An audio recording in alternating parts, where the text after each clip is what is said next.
Yesu anawakaribisha wasikilizaji wetu wapya. Chaka mwema huzalisha matunda mazuri, maneno na matendo ya upendo. Watoto wangu, nawakaribisha kwenye channel ya kikundi cha kawaida cha waongofu ndani ya jumuiya ya kiroho ya dunia nzima ya ndugu zangu, wanaotafuta bila masharti kutenda mapenzi ya Baba yangu. Mimi ni mzabibu, ninyi ni matawi.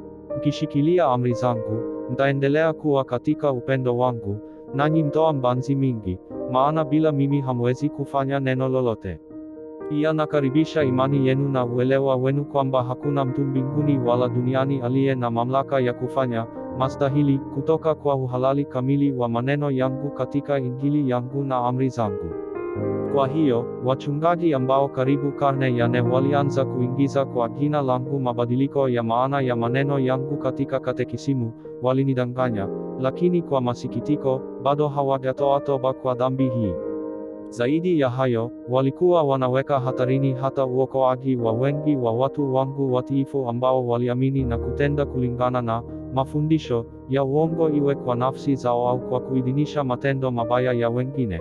Kwa sababu ni vigumu sana kutubu waziwazi kwa matendo yoyote kama dhambi ambayo viongozi wakuu wa kanisa langu wanayapigia debe.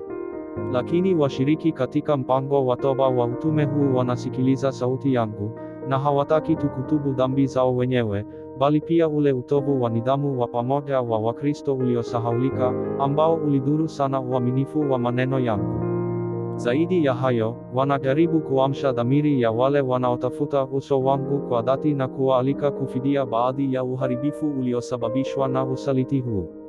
Utiifu wenu utaunganisha nanyi na nia yangu ya kurejesha shamba langu la mzabibu katika hali yake ya kitume, ili ulimwengu uweze kuamini tena kwamba Baba amenituma.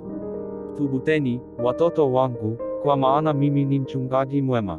Hivyo, moyo wangu mtakatifu na moyo usio na doa wa Maria mama yangu ndiyo hifadhi yenu salama.